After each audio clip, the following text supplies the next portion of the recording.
You're listening to the Keep Optimizing podcast to increase your traffic, improve your conversion rates, and grow your profits.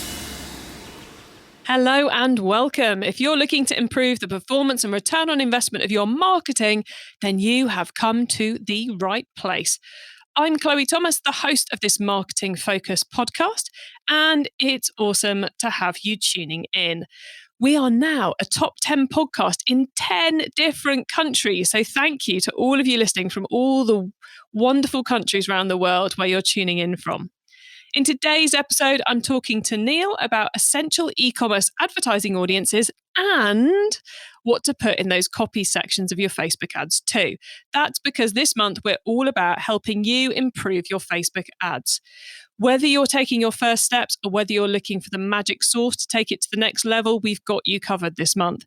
We've already had episodes on video, on images, and on the dark post strategy.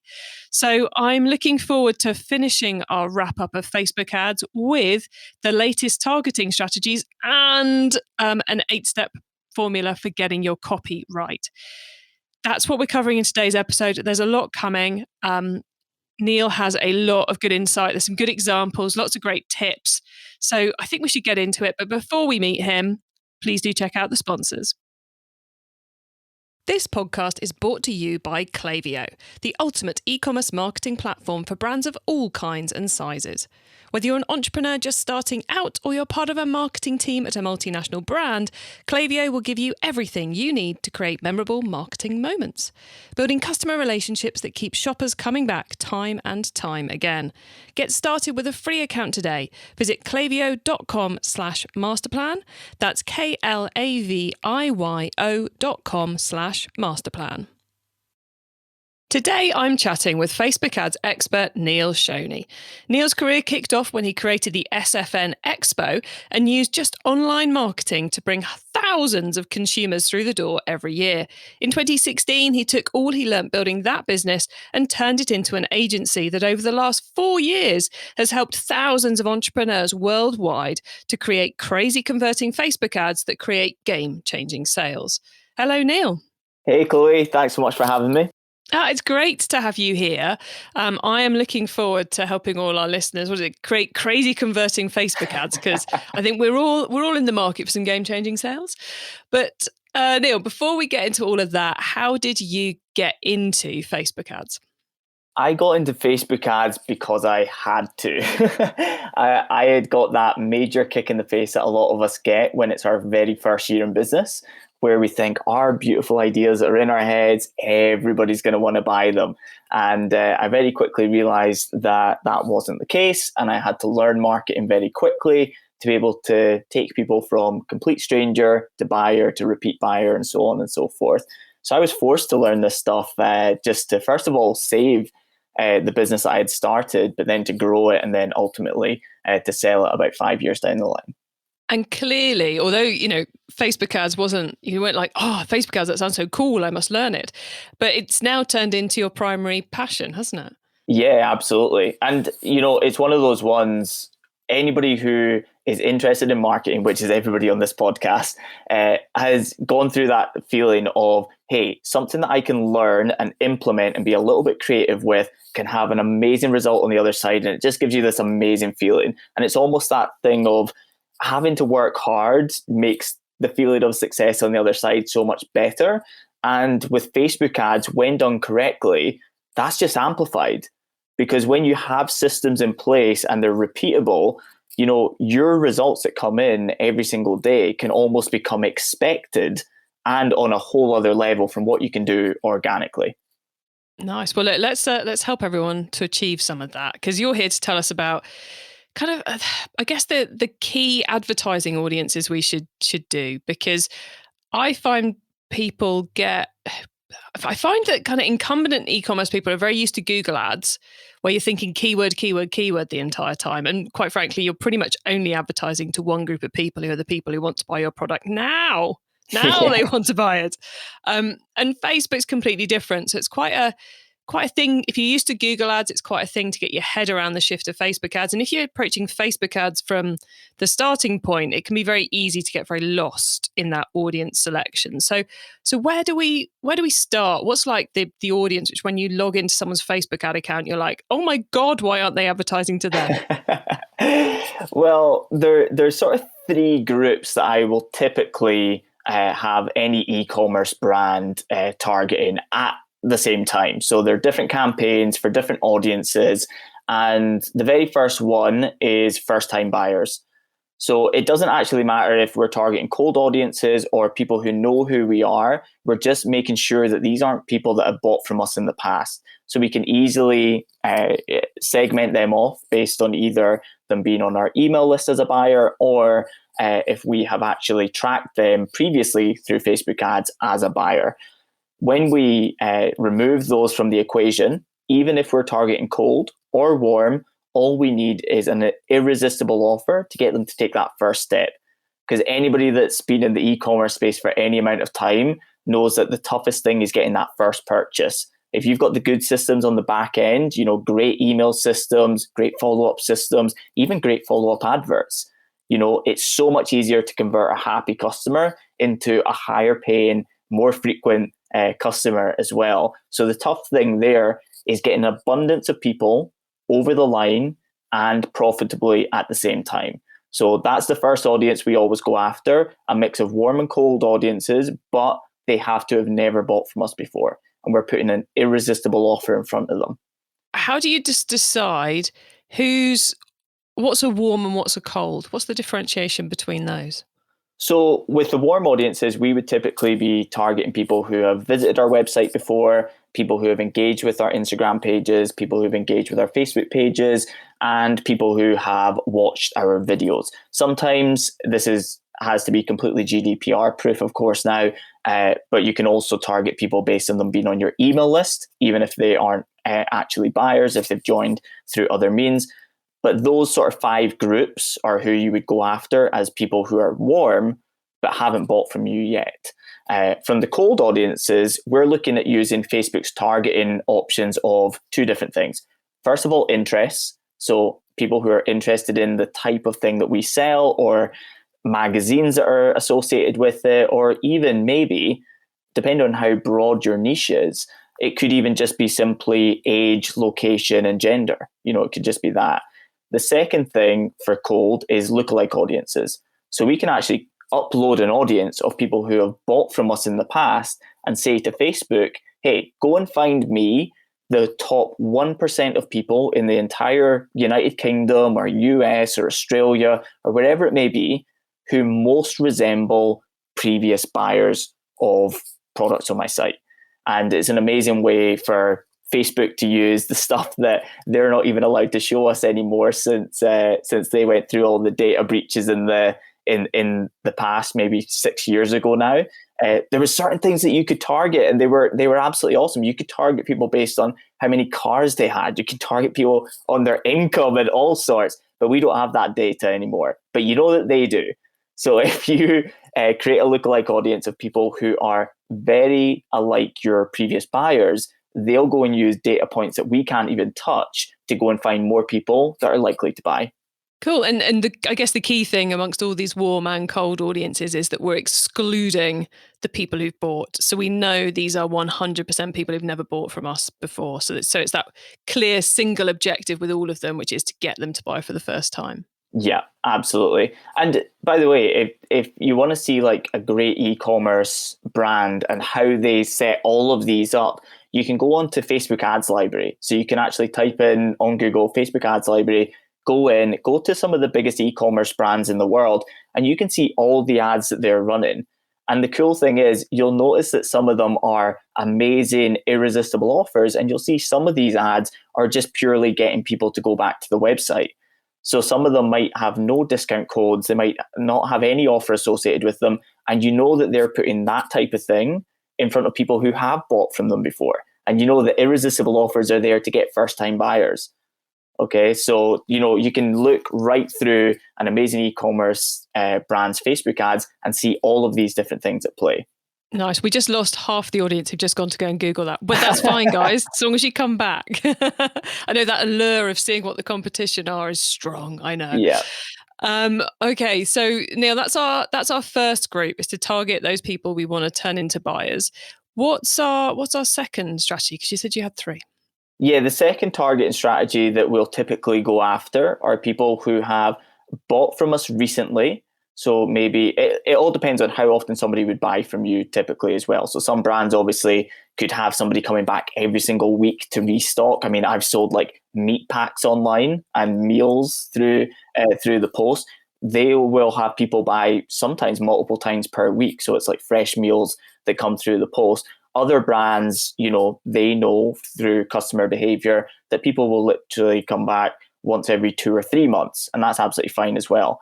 So that's a little bit individual, but we are targeting people who have bought from us recently and are in the window of when somebody would typically buy from us again. And we want to get back in front of them with more reasons to buy, but we don't have to go so irresistible offer, really low margins. As long as they had a good experience with us, what I'm typically trying to get people to do in this audience is actually to spend more money with us. So I'll still put an offer out there, but let's say the average order value for a first-time buyer is £35 on the site. I'll put an offer out there, something like 20% off site-wide when you spend over £75.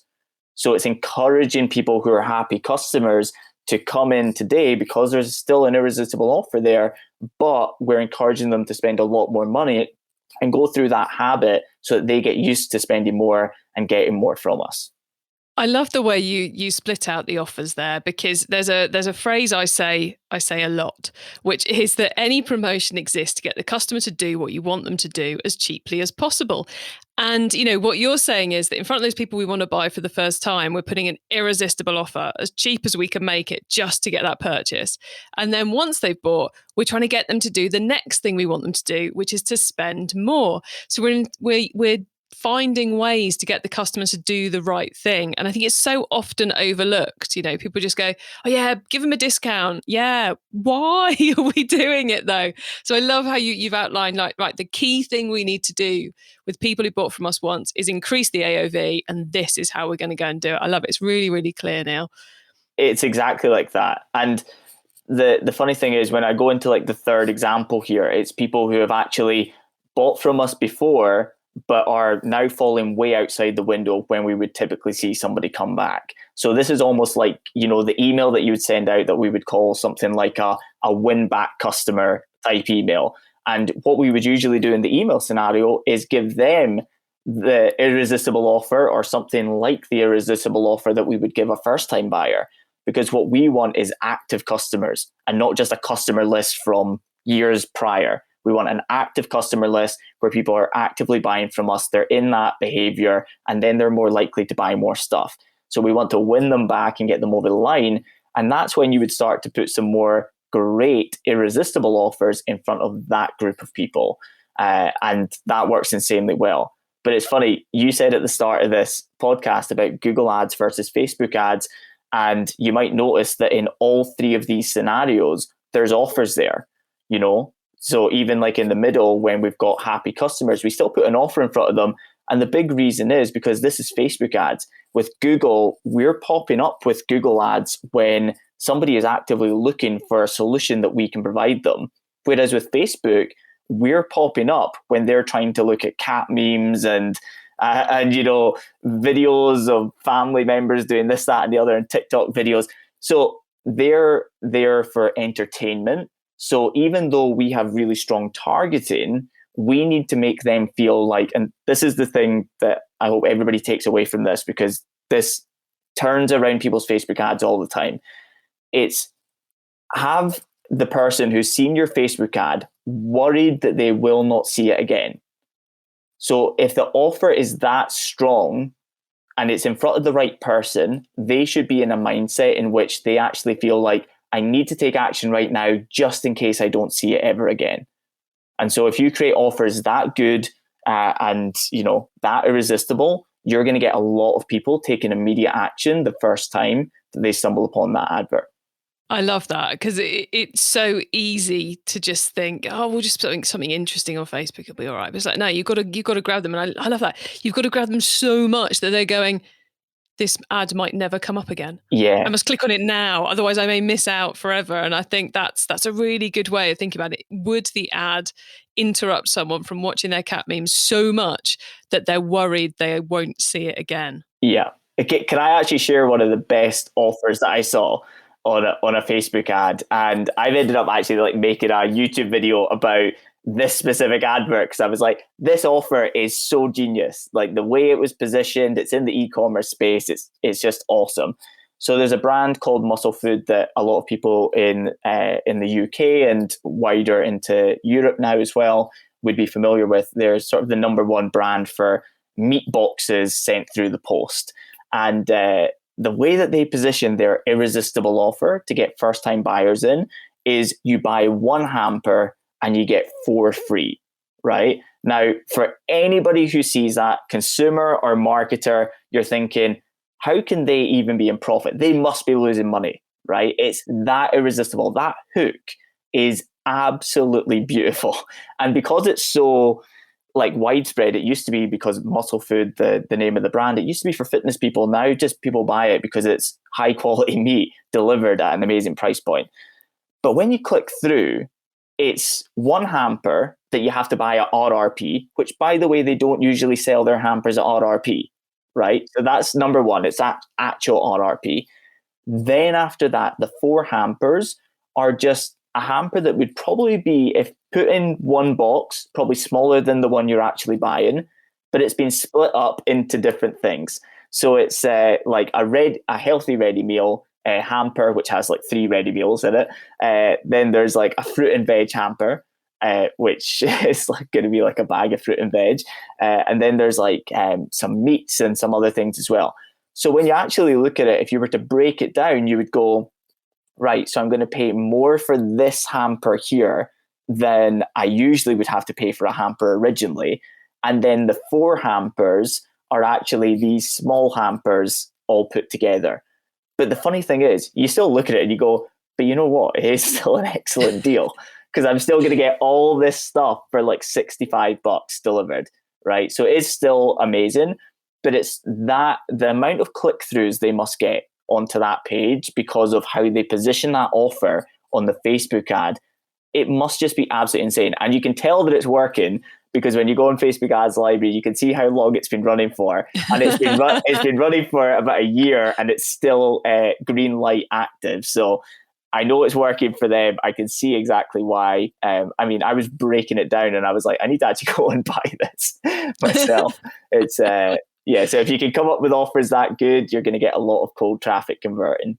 Cool. Everyone, we will put a link to that YouTube video, so you can find out more about that in the show notes for you. And what I like about that is that they've gone, what's the headline that's going to work on Facebook? What's the headline that's going to work in the marketing and drag people in? How do we then make that work for us? And it's kind of implicit. You assume it's 5 of the same hamper. And then you're like, oh no, it's not, but they're still quite cool. Yeah. I quite like it. And you can almost imagine them having the debate of, well, we could put a banana and a ready meal and something in each of the extra 4. And they went, no, it's going to look shit. So what we'll do is we'll do 4 different hampers and then it looks kind of cool. And at least one of them will appeal to, it's clever marketing. It's absolutely genius. I love it. It's just a repositioned offer because they could do the exact same stuff at the exact same price. And they could either label it as a discount or they could label it as buy 1 hamper and get another free. Neither of those would perform as well as buy 1 hamper and get 4 free. So it's just a repositioned offer that would outperform the other 2 in absolute multiples. Again, they've done their maths behind it. So there's kind of 2 reasons why that ad's still green lighted in the library. One is that people are still responding to it. The audience love it. But the other one is the maths adds up. They're making money off this. That's how it works. Well, look, we're kind of straying into the world of copy. We've done kind of 3 key advertising audiences, but obviously you said about the offer being important and the copy. So shall we dive into copy a little bit more? So I believe I've heard, because you told me, I was going to make it all intriguing now, and Neil told me he had this. He's got an awesome 8-step formula for your copy. So, Neil, step 1, please. So step 1, funnily enough, after what we just spoke about, is offer first. So most people think, right, I'm going to set up a Facebook ad. I'm going to go to Ads Manager. I'm going to click the create ad button, and then I start my thinking from there. The whole success of your campaign is based on how good your offer is going to be. So really start to think about the offer first before you think about even creating the campaign. So that's the first thing before you start thinking about any other part of the copy, right from start to finish. Number 2 is the hook. So as you said, that headline at the top of the ad, the very first thing people are going to read. And bear in mind, with Facebook ads, you don't get a lot of text there before it's hidden by the see more button. So that first line to sort of line and a half of copy is all you've got to go on. So having a strong hook is arguably the most important part of the entire ad.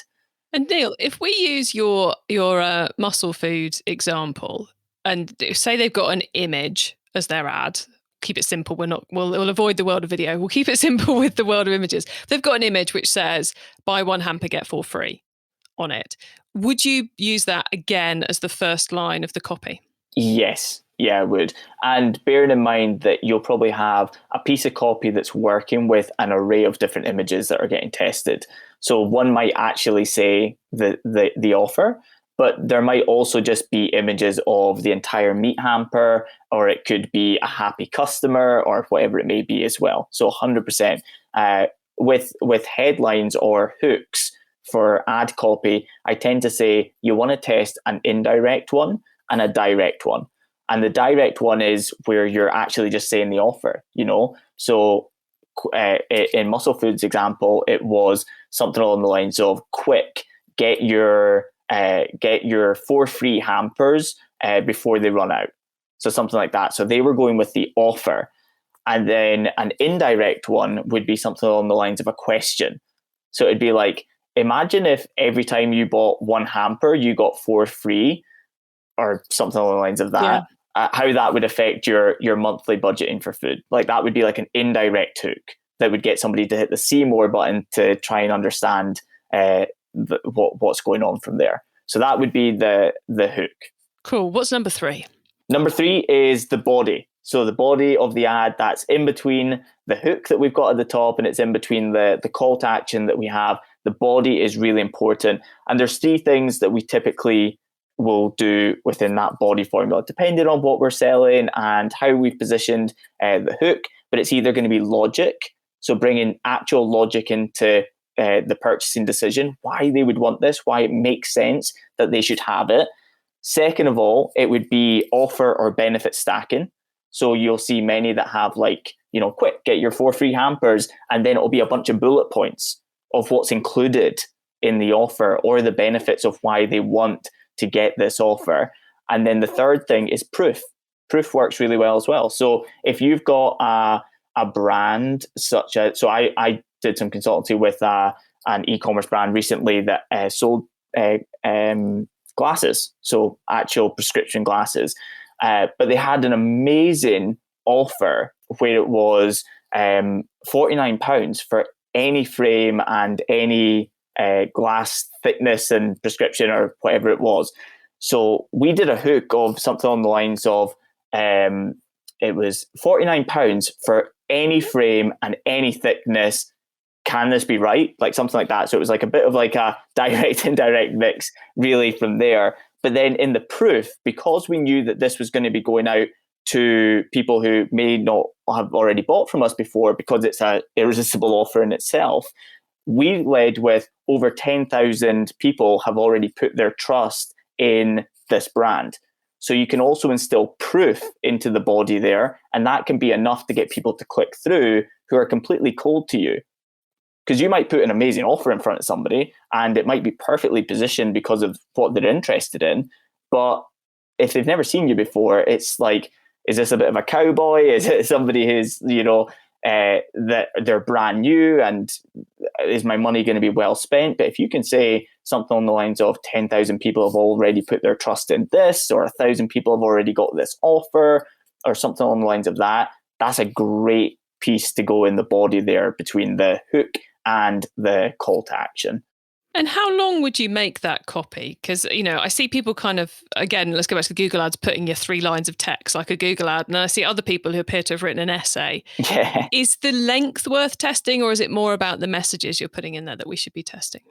I usually say to people, you're either going to test one of 2 things. You're either going to test 2 different pieces of positioning. So that would usually be like a different hook. So it would be the indirect versus direct. Or you're going to test long copy versus short copy. But in the world of adverts, we tend to find, and this isn't an absolute, but we tend to find that the more expensive the price point, the longer the copy needs to be. Because we can get clicks through all day, but if somebody isn't going through with real intent, they're not going to buy something that's $1,000. But if something, and for e-commerce brands, we're not usually selling stuff at $1,000 plus on our landing pages. So we can usually run with just a really simple hook, body, close, where the body is quite small and we're just using like that proof statement or something to showcase the offer and to get them to click through. So for e-commerce, usually short works really, really well over long copy. Cool. Okay, number 4 then. Number 4 is the call to action. So I see this all the time with adverts and it blows my mind. The amount of adverts that don't tell people what to do next. So they've hooked somebody in, they've told them why an offer is amazing, and then it just seems to sort of end. There's nothing there. There's no, so click the button below to go and grab this offer before it ends, or something along the lines of that. Great urgency and scarcity to drop into there. That's all you need to do. Be specific. Tell them what they need to do next, and that call to action will massively affect the amount of people that will click through. It's a huge part of this sort of 8-step formula. Cool. And then number 5. Number 5 is link. Again, this is one that not many people do. It confuses the life out of me. I don't think I've ever ran a campaign in the last 8 years where it wasn't better performed when we had this in place.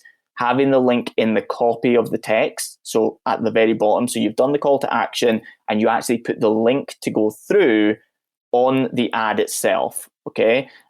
Otherwise, they need to go looking for the little grey button, and we know consumers, attention spans, etc. This affects things a lot, making it that easy to click through.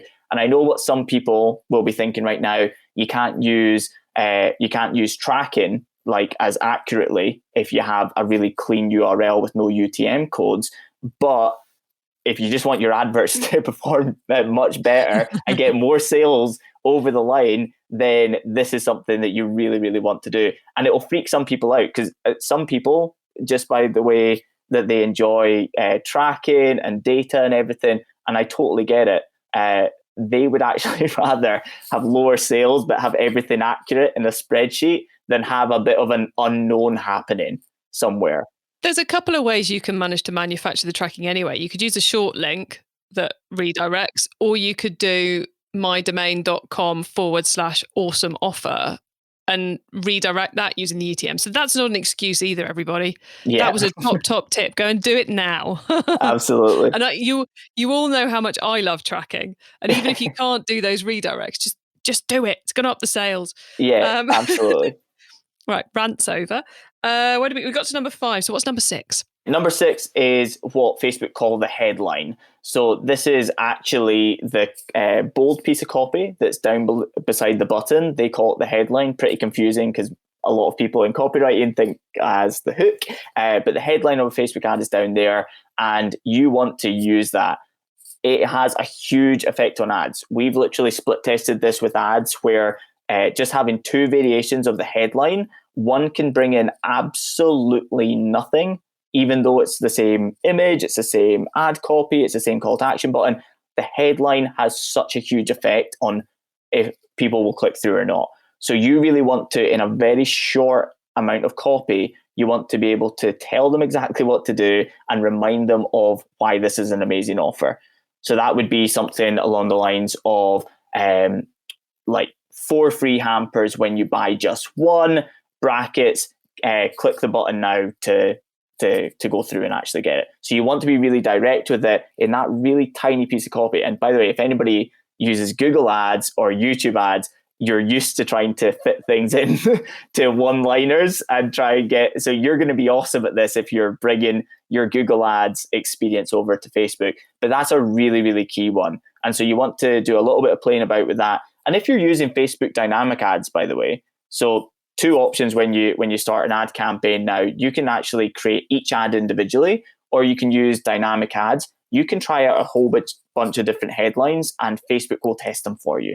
So you could test out like 6 of them if you really wanted to. Well, 5 of them actually. But you can do that if you're not 100% sure on what's going to work best. Nice. Number 7. Yeah, 7. Let's do 7. Number 7 is the button text. So we can't edit the button text, but we can choose different buttons. And I've worked with so many e-commerce brands now.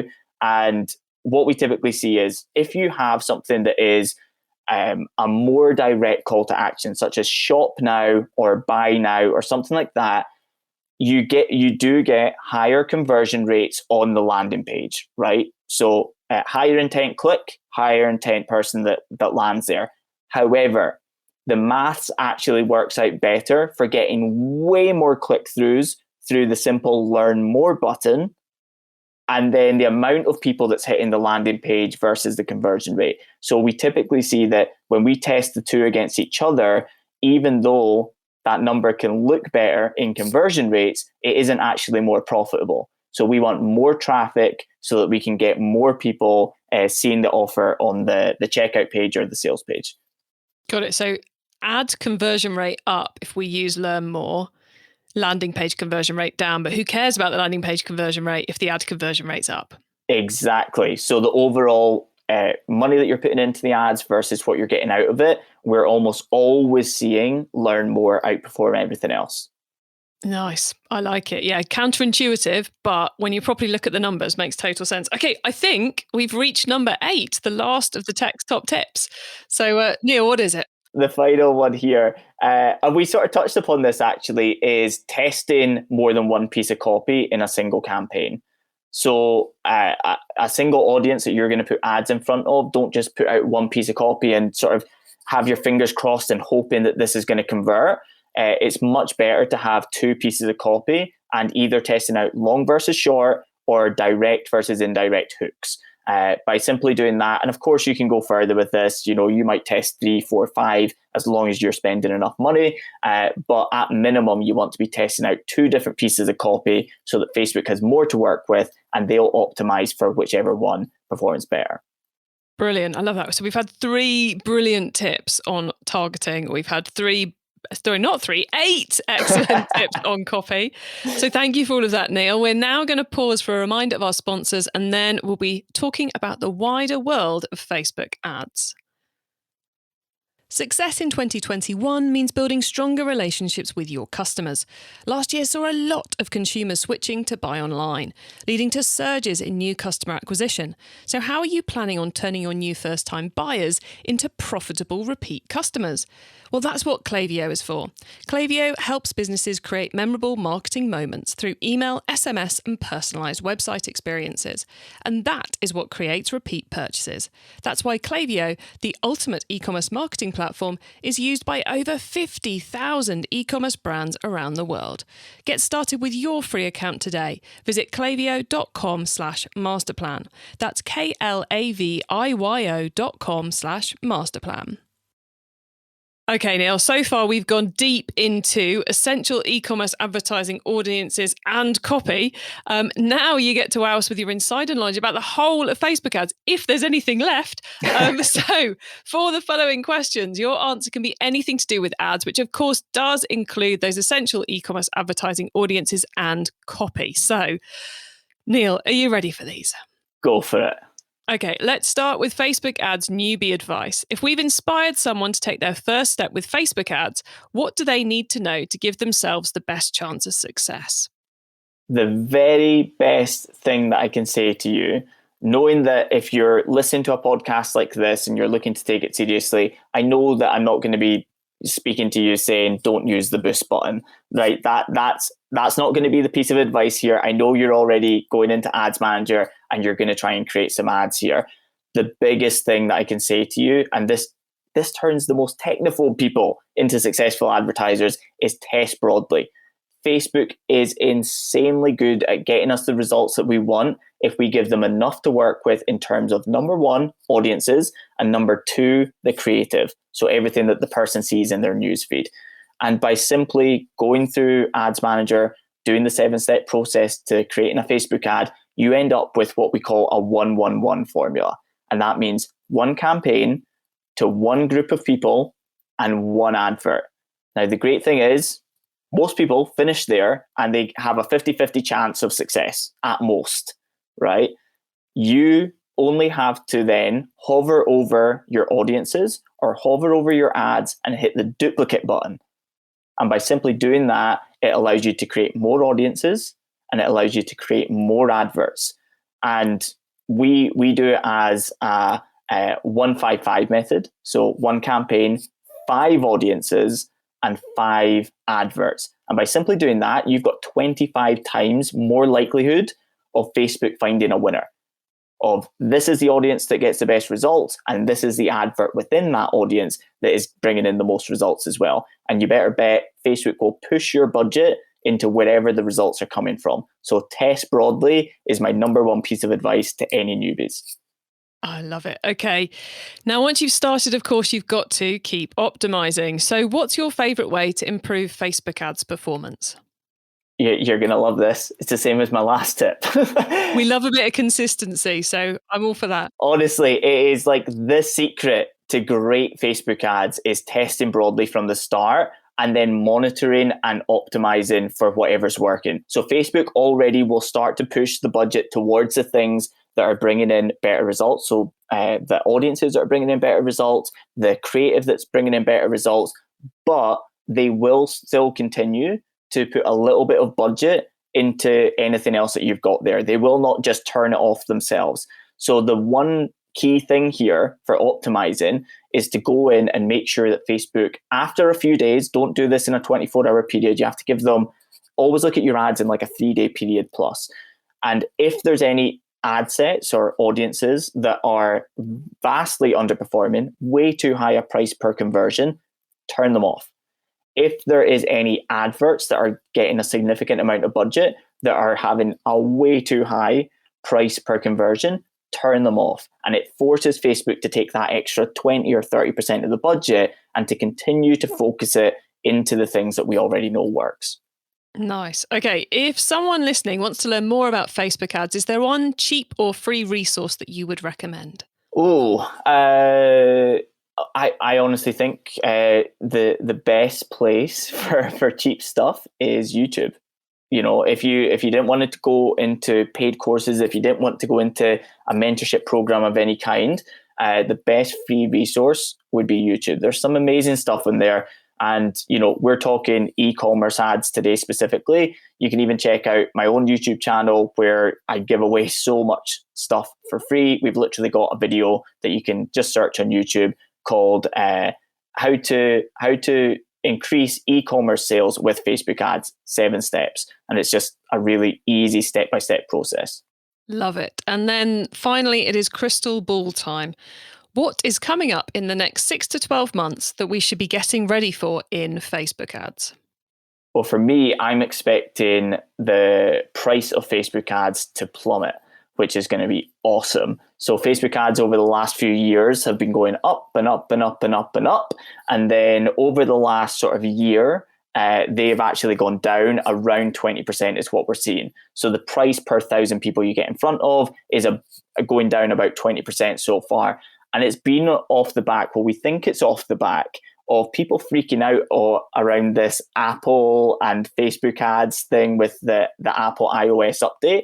Because what we were originally told before anybody knew anything was that we were no longer going to be able to track sales. And if we can't track sales, how do we know our ROI? Okay. And we ended up finding out when it all happened that wasn't the case. It's that you can't track everything anymore. You can't track every single thing that somebody's doing on the site, but you can tell Facebook exactly what you're prioritizing that you want to track, which is sales. And so it's very simple. Nothing's really changed. One other thing that's slightly changed is our ability to remarket to people who've been on our website, but we can still create audiences of people who clicked on our adverts or who did opt in to be tracked, or people who engage with our social media or use any of our cold audience targeting. But because of all this stuff, it's created confusion in the marketplace. So for us as media buyers, and I know there's a lot of media buyers listening to this podcast, this could be an amazing opportunity for us. We are, over the last 5 years, been forced to become better and better and better as Facebook advertisers because the price was going up, and it could be about to plummet. And we could be using like really, really advanced targeting strategies and offer-based strategies to get people over the line, and it could be costing us pennies on the dollar to do so. So that's my crystal ball thing that I think is going to happen. Not guaranteed, but I think that's where it's going.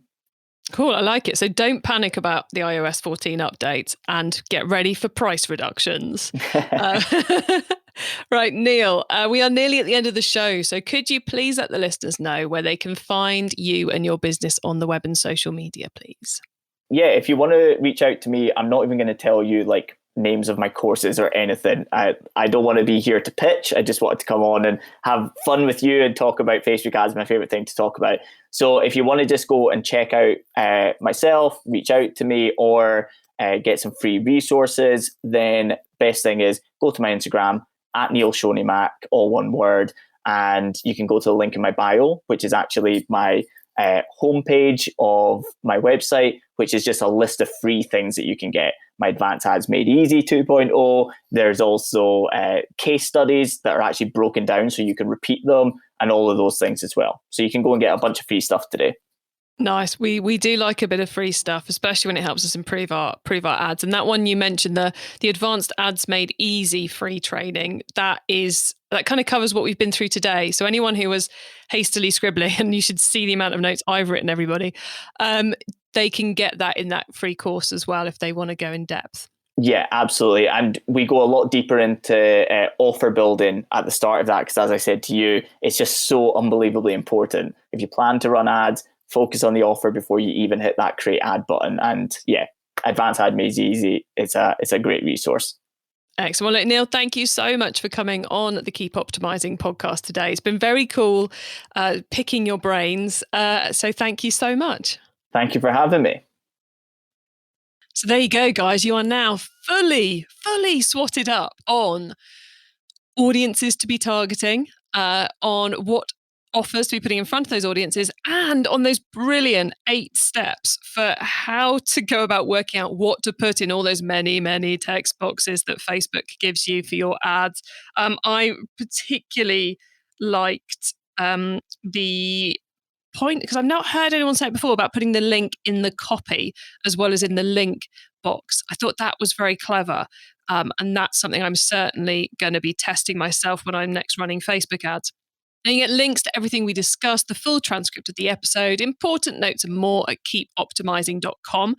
And as part of my mission to help you improve your marketing, I've invited all 4 of our Facebook ad specialists to join us for a Q&A webinar on the 9th of March. It's going to be your chance to get your questions answered. So if you've got a question about what Neil's just been taking us through on copy, bring it along to the webinar. If you've got a question about what Lauren was talking about on video, bring it along to the webinar. What RJ was talking about on images, what John was talking about on dark posts, bring those questions along to the webinar, and you will almost certainly get them answered by our guests. And if we don't manage to fit it all into the webinar, we will make sure there's follow-ups as well, so you get your questions answered. Go and get yourself registered for the webinar now for free at keepoptimizing.com. I am really looking forward to connecting with you and getting your questions answered. So if you're listening to this, I should also say after the 9th of March, don't worry, you can still catch the replay and replays of all our previous Q&As just by heading to keepoptimizing.com and clicking on the webinar link. Well, thanks, guys, for tuning in to another episode of the Keep Optimizing podcast. We're now 7 months old, and I've learned a lot in these first 7 months about what you all want. So expect some great things to come over the rest of this year. And if you've got something you'd like us to cover or some other feedback, please do let me know. I'm always interested in what you guys think. Our whole set of episodes about the Facebook ads is now live, so please do have a listen to them all.